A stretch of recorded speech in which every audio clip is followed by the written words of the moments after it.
ఆత్మీయులందరికీ నూతన సంవత్సర శుభాకాంక్షలు. ఈ తెలుగు దేశములో ఆంధ్రులందరూ కూడా ఉగాదిని నూతన సంవత్సరంగా పాటించడము అనాదిగా వస్తున్న విశేషం. మనకి తెలుగువారికి ప్రతి సంవత్సరానికి ఒక పేరుంటుంది. అలాంటివి తెలుగు లేదా సంస్కృత సంబంధమైన సంవత్సరాల పేర్లలో 60 ఉంటే వాటిల్లో ఈ సంవత్సరాన్ని పరాభవ అంటారు. ఇది 40వ సంవత్సరము. కలియుగం ప్రారంభమయ్యి ఇప్పటికీ 5126 సంవత్సరాలు గతించి 127వ సంవత్సరం రేపటి నుండి ప్రారంభం కాబోతూ ఉంది. ఈ ఉగాది అనేది యుగమునకు ఆది అని చెప్పుకోవచ్చు, లేదా చైత్రశుద్ధ పాడ్యమి సృష్టి ప్రారంభమైన రోజు అని కూడా చెప్పుకుంటారు. వెరసి ఉగాది అనేది కొత్తదనాన్ని తీసుకొస్తూ ఉంటుంది. వసంత ఋతువు, చెట్లు చిగురించి పచ్చగా ఉంటుంది. వసంత నవరాత్రులు పేరుతో ప్రకృతి స్వరూపిణి అయిన అమ్మవారిని ఆరాధించటం జరుగుతుంది.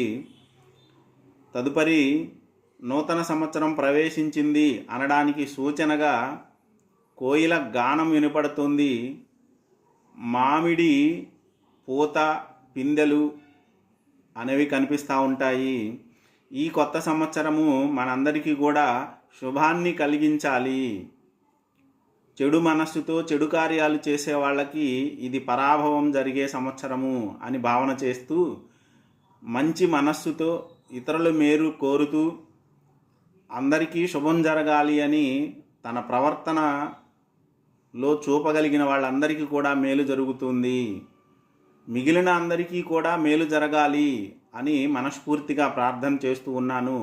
ఈ పరాభవ నామ సంవత్సరము మంచి వాళ్ళకి పరాభవాన్ని ఇవ్వకుండా చెడ్డవాళ్ళకి పరాభవాన్ని ఇచ్చిన వాళ్ళకి మంచి గుణపాఠాన్ని ఇవ్వాలి అని తెలియజేస్తూ ఉన్నాము.